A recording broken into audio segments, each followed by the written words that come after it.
Today the topic is we are discussing the antibodies in case of the SLE, that is systemic lupus erythematosis. The first question we want to ask is comment on the anti-Smith antibodies, and the second question is comment on the anti-nuclear antibodies. So in this video we'll find the answers to these questions and learn in detail about this topic. So to begin with, firstly we are starting with the anti-nuclear antibodies. Anti-nuclear antibody. So this anti-nuclear antibody, it amounts to, the prevalence is about 98%. Prevalence is 98% and the antigen recognized, it is a multiple nuclear. It is multiple nuclear. And what is the clinical utility? The clinical utility. So the clinical utility is, it is best for screening. It is our best screening test. It is a best screening test and it is repeated negative test. So if you repeat the test, repeated negative test. Okay, so the repeated negative test will likely make SLE unlikely. So you can say it is not SLE in such a case. So the next disease we are going to see, the next antibody we are going to see is the anti-dsDNA. So the anti-dsDNA it amounts to about 70%. It amounts to 70%. And what is the antigen recognized? The antigen recognized is there is a double. It is the double-stranded DNA. The double-stranded DNA. And now let's recap what we did here. So we discussed the anti-nuclear antibody. So its prevalence is about 98% and the antigen recognized is a multiple nuclear. So what about the clinical utility? Clinical utility, it is the best screening test. And other thing to note is that it is repeated. A repeated negative test, it just indicates that SLE is unlikely, and it has the anti-dsDNA. So the anti-dsDNA is the prevalence is 70% and it is nothing but DNA which is double stranded. So now we'll continue this. So in terms of the anti-dsDNA, so anti-dsDNA clinical utility. So clinical utility is that there is a high titer. There are high titers.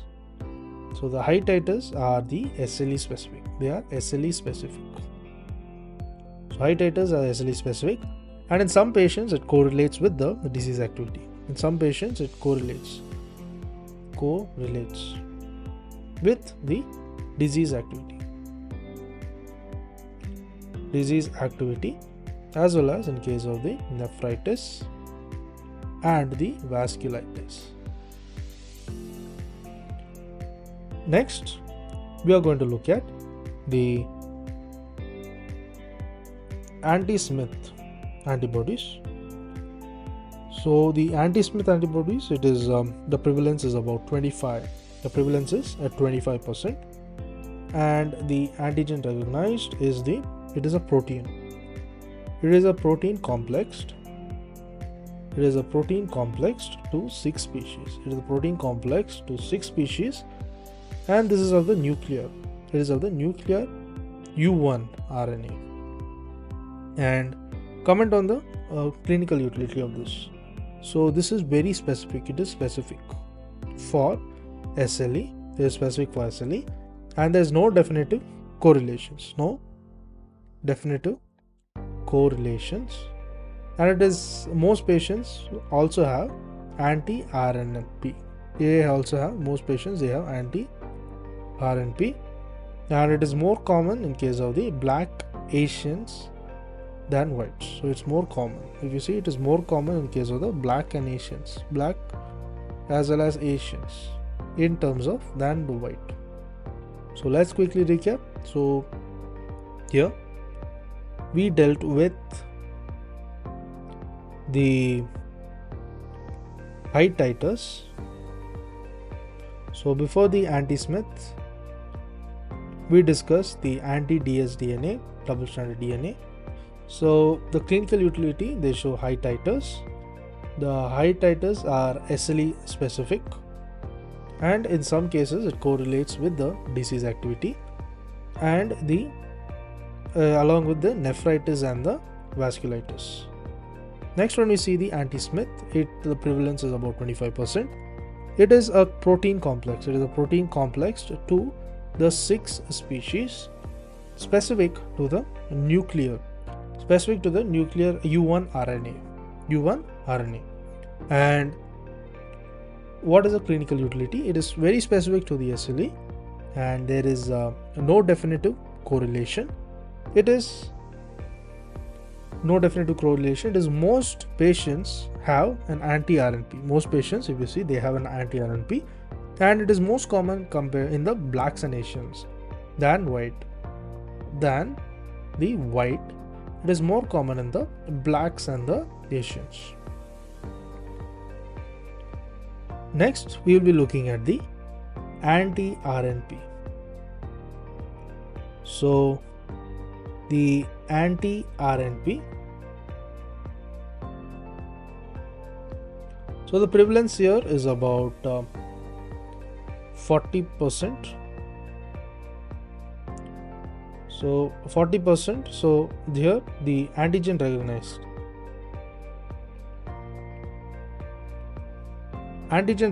here is the protein complex to U1 RNA.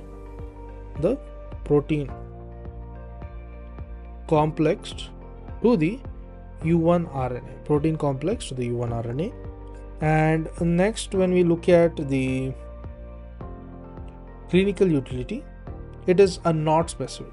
It is not specific to the SLE, and a high titer association with syndromes that have overlapped. So a high titer, it is associated with syndromes that have overlapped features of several rheumatoid syndromes, and this includes the SLE, and more common in the blacks and whites. So it is more common in the blacks and whites. So let's recap. We saw the anti-RNP. The prevalence rate is about 40%. Then looking at the next, when we look at the antigen recognized, it is the protein. It is a protein complex to the U1 RNA. Then what is non-specific? And when we look at the clinical utility, it is non-specific to the SLE, and it is very high titers in case of the several rheumatic syndromes. So this also includes the SLE, and it is more common in terms of the blacks and the whites. Next, we are looking at the anti-Rho SSA. So what is this anti-Rho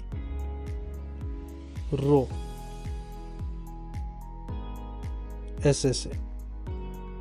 So this anti-Rho SSA, it is the prevalence rate is about 30%. Prevalence rate is 30%. And what is the antigen recognized? Prevalence rate 30%, antigen recognized. Prevalence rate is about 30%. The antigen recognized is a protein complex to. It is a protein.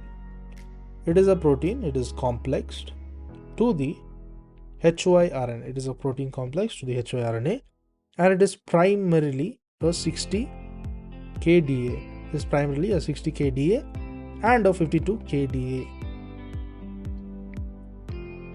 So this is the antigen recognized. And other thing to note is that in terms of the clinical utility, it is not specific. It is not specific to the SLE, and is associated with the Sika syndrome. And it predisposes to the subacute cutaneous. It predisposes to the subacute cutaneous lupus. It predisposes to the subacute subacute cutaneous lupus, and the neonatal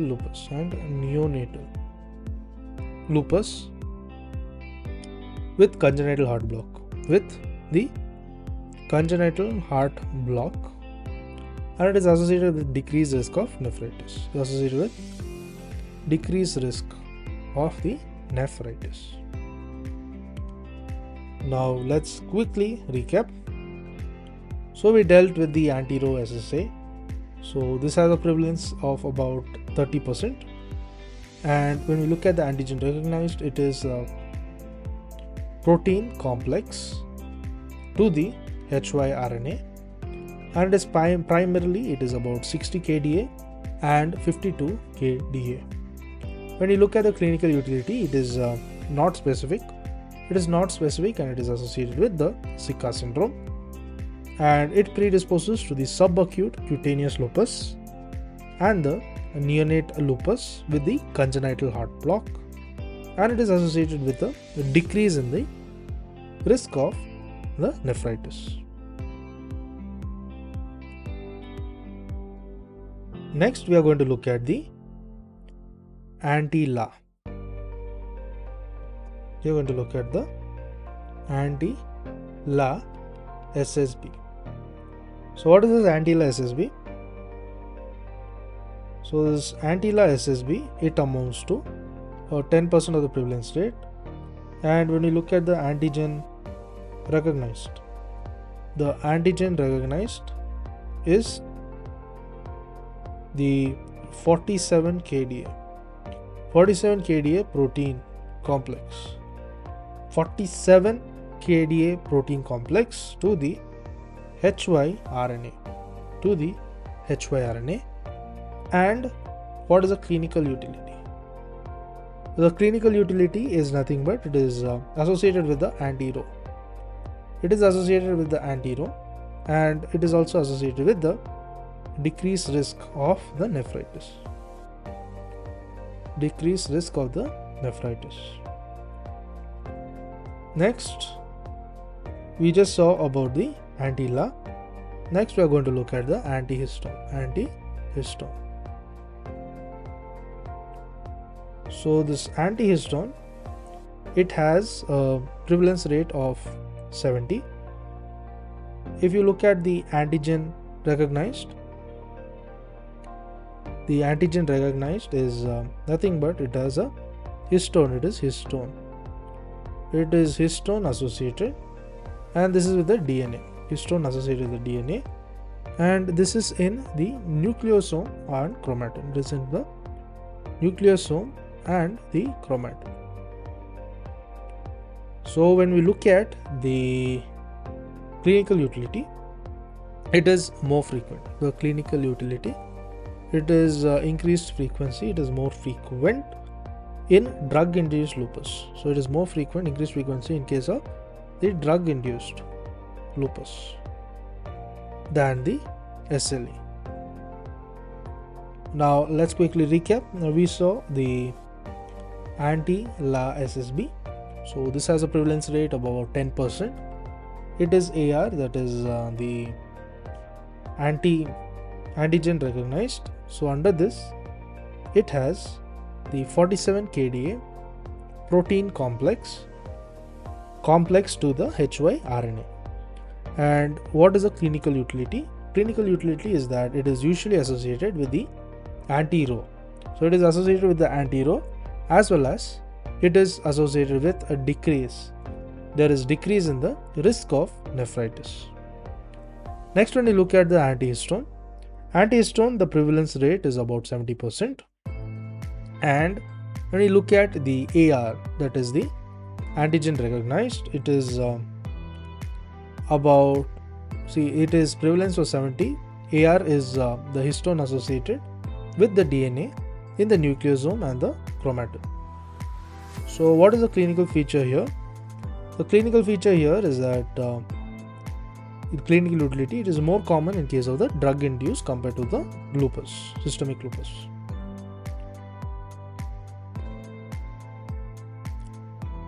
Next, we are going to deal with the anti-phospholipid.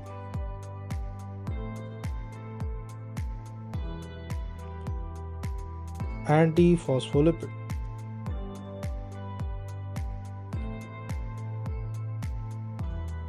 So what is special about this antiphospholipid? The prevalence rate is 50. The antigen recognized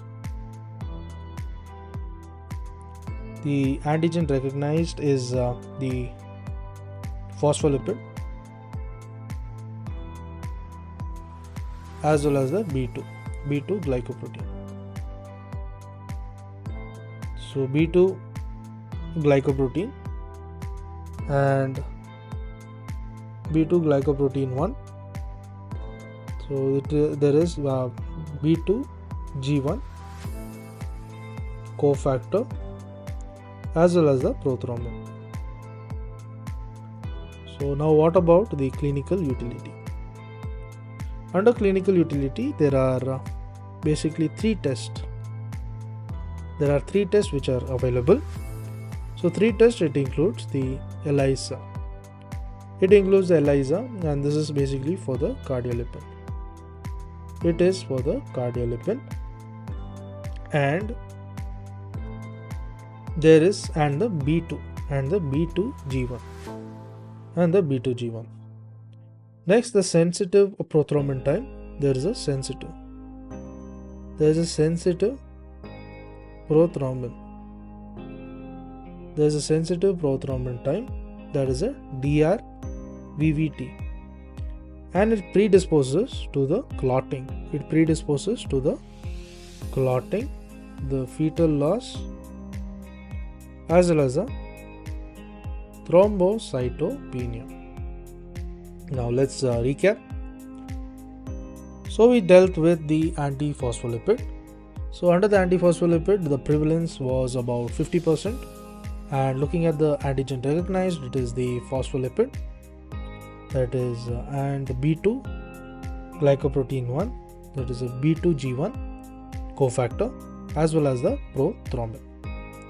Now when we look at the clinical utility CU, there are 3 tests available: the ELISA for the cardiolipin and the B2G1.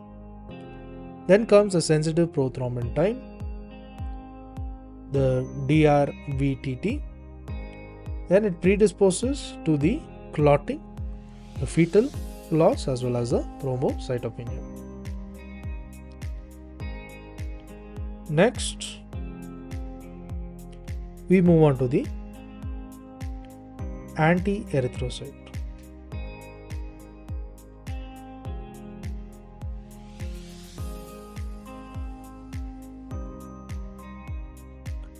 So this anti-erythrocyte, it is the prevalence is about 60. So the antigen recognized here is the erythrocyte. It is the erythrocyte membrane. And when you see the clinical utility, it goes about it is measured as direct Coombs test. It is measured as a direct Coombs test, and a small portion developed into, there's a small portion. The small proportion, it developed overt hemolysis. Then we look at the antiplatelet. So in the antiplatelet antibodies, here it is it amounts to 30% prevalence. There is the antigen recognized. It includes the surface. It includes the surface and the altered. The surface and the altered cytoplasmic. Antigen. The cytoplasmic antigen, and this is on the platelets. Now let's quickly recap. So we dealt with the anti-erythrocyte. So anti-erythrocyte, it is about 60% prevalence, and looking at the AR, that is antigen recognized, it is the erythrocyte membrane. Then what about the clinical utility? It is a direct Coombs test, and there is a small proportion, there is a direct Coombs test, a small proportion that developed homeward hemolysis. Next we look at the antiplatelets. So antiplatelet is nothing but the prevalence rate is about 30%. Then when we look at the antigen recognized in terms of antiplatelets, it is the surface. It is the surface and the altered cytoplasmic antigen. This is on the platelets. So now we'll continue with the clinical utility of the antiplatelets. So what comes under the clinical utility? So under the antiplatelets, it is associated with the thrombocytopenia. It is associated with the thrombocytopenia. But here the sensitivity and the specificity are not good. The sensitivity and the specificity. So they are not good.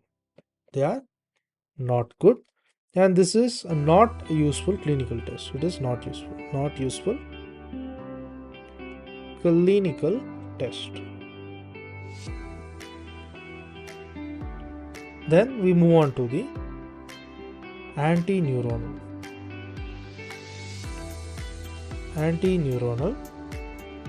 So this antineuronal, it includes the anti-glutamate receptor. So it includes the anti-glutamate receptor. So here the prevalence rate is about 60%. The antigen recognized is the neuronal and the lymphocyte. The neuronal and the lymphocyte surface antigen. Then when we look at the systemic utility, the clinical utility, it includes in some series a positive test in the CSF correlates. So in some series a positive test in case of the CSF. So this correlates with the active CNS lupus. Correlates with active CNS lupus. It correlates with the active CNS lupus. So let's quickly recap. So we are discussing the antiplatelet. So under the antiplatelet, we are seeing the clinical utility. So it is associated with the thrombocytopenia. In case of sensitivity and specificity, it is not good, and it is not useful for a useful clinical test. It is not a useful clinical test. Next one, we see the antineuronal. That is the antineuronal including the anti-glutamate receptor. So here it amounts to the prevalence rate of 60%. And looking at the antigen recognized, it includes the neuronal and the lymphocyte surface antigens. So now what are the clinical utility? The clinical utility is that in some series, the positive CSF, it correlates with the active CNS lupus. Now we'll be going to the last antibody we are going to discuss. It is the anti-ribosomal P. So what is this anti-ribosomal P? So this amount prevalence is about 20%.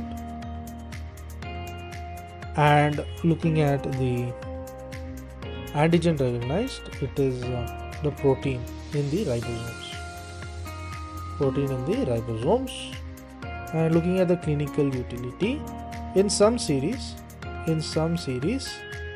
a positive test serum, it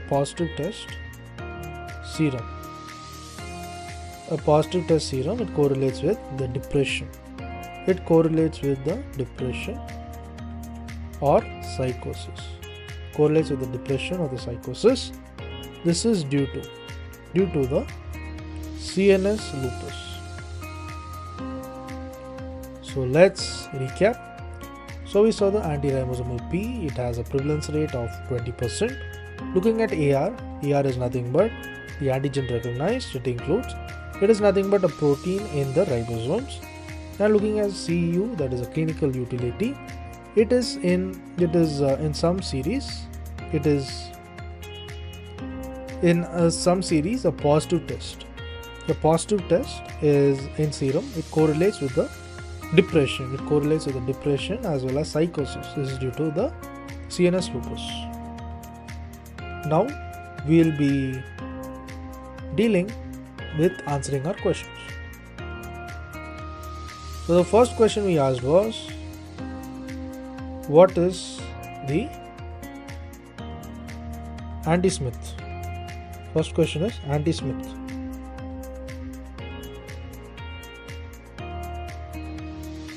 Comment on the anti-Smith antibodies. So the anti-Smith antibodies is the prevalence, if you see, it is 25%, and the antigen recognized here is that it is a protein complexed. And it is complex to the 6 species. It is complex to the 6 species of the nuclear. It is complex to the 6 species of the nuclear U1 RNA. Now when we look at the CU, that is the clinical utility, it is very specific to the SLE. It is specific to the SLE, and there is no definite correlations.